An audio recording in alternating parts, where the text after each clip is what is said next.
The Economic Survey Report is a pre budget document presented by the Finance Minister of India in the Parliament. It gives a detailed assessment of the current state of Indian economy and its future in 2025-26 fiscal year.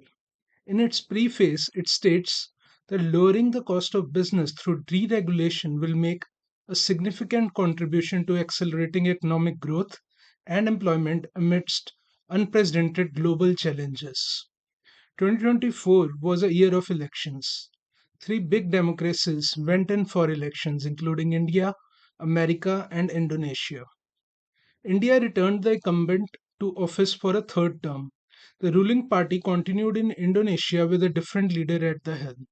In America, there was a change in the presidency. The new president has been in office for less than 2 weeks now. The world has had an early inkling of policy changes that will affect the global movement of goods and labor. Europe faces both political and economic uncertainties. Europe's biggest economic engine, Germany, experienced economic contraction for two successive years. Political uncertainty, too, is a factor since elections are due to be held in February this year. France has had political uncertainty due to developments in wake of the snap elections called there. The United Kingdom had a change of government. After a long gap, the Labour Party came into office amidst fiscal pressures and a slowing economy. In general, Europe is facing competitiveness pressures amidst much higher energy costs caused in part by the transition towards renewable energy. To a large extent, these developments have affected the global economy. The index of global economic activity of the Federal Reserve Bank of Dallas has been volatile since the pandemic began slowing at the end of 2023.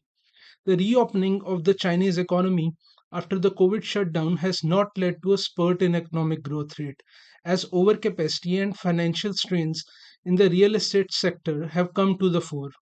Chinese exports are thriving. China's trade surplus in 2024 was nearly 1 trillion US dollars. Recent strength in the US dollar and rethinking in the Federal Reserve about the path of policy rates in America have caused emerging market currencies to weaken. Fiscal strains and low real estate relative to history have led to rapid erosion of value in some currencies compared to others. Several stock markets worldwide are at elevated levels and do not appear unduly concerned about economic growth and earning uncertainties. India faces limitations in producing critical goods at the scale and quality required to serve the infrastructure and investment needs of an expiring economy. For instance, India has low production capacity in the solar energy sector for key components like polysilicon, ingots, and wafers. It means going all out to attract, promote, and facilitate further domestic and foreign investments that India needs to become a competitive and innovative economy. It will not be easy because competition for investment is not only with other emerging economies but advanced economies too, who are determined to keep their businesses at home. Another priority calls for a calibrated and careful approach is climate change and energy transition. Public policy will have to recognize the role of energy security and energy affordability in enhancing and maintaining competitiveness. It means forging India's own path to energy transition and diversification away from fossil fuels. It will also require appropriate skilling and education for India's youth to take advantage of technological advances such as artificial intelligence, enabling its population to stay one step ahead of technological developments that would minimize or even eliminate the potential adverse impact on employment and, if possible, turn it into a force for augmenting employment. It would require a departure from business as usual for collaboration between academic institutions and businesses. Policy action on this front is already underway, with recent budgets reflecting a clear focus on a technology driven economy. This includes establishing artificial intelligence centers of excellence at top education institutions across India and an announcement of 1 lakh crore financing corpus to catalyze private sector innovation and research and development in sunrise sectors.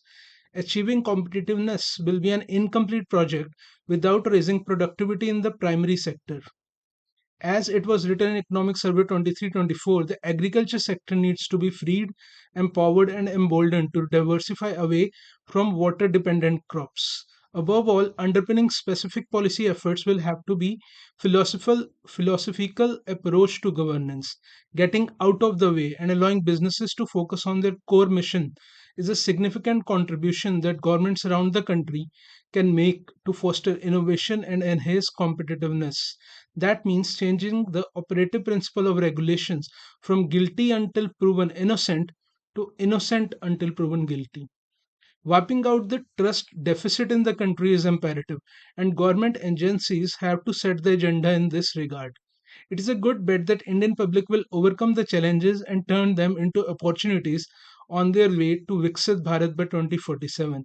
If India were to realize vast potential of youthful population, their mental, emotional and physical health needs to be nurtured.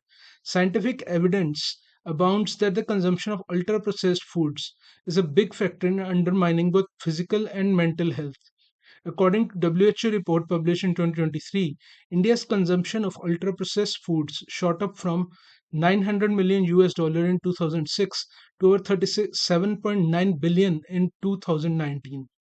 The chapters on industrial sector and employment and skill development bat for deregulation to boost capital formation and accelerate employment and output growth. In particular, the chapter on industries notes that positive correlation between states that score on the ease of doing business parameters and the level of industrial activity. The chapter on external sector development weighs in challenges that India will face in the near future, such as threat of restrictive trade policies the European Union has initiated in name of avoiding carbon leakage and saving the forests of the world.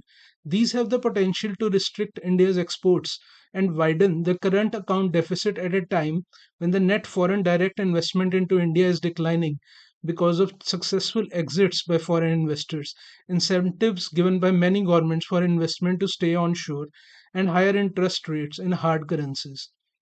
The special essay on artificial intelligence and its implication for employment generation in India is a brave attempt on part of Indian government to put forward some hypotheses on whether the technology would be hugely and adversely disruptive to employment environment. It suggests with all humility tentatively that some of the fears might be misplaced for a labor rich country like India. Therefore, policymakers in those countries have to question whether AI is necessary. If the answer is unclear, it warrants closer scrutiny of the costs and benefits with necessary follow up action. Even in countries where AI may fill the shrinking labor force, AI's enormous demand for water and electricity is slowly coming into view, much to bewilderment of policymakers. Therefore, whether the world is better or worse off with AI is not easily answered now. The Indian economy is on a steady growth path. The macroeconomic health checklist looks good. As the country aims to accelerate its economic growth rate in the coming years, it has the tailwind of strong balance sheets in the domestic, corporate, and financial sectors. But globalization is on the retreat. Hence, raising the growth average in next 2 decades will require reaping the demographic dividend through deregulation stimulus. As the Spartans apparently believed, the more you sweat in peace, the less you bleed in war.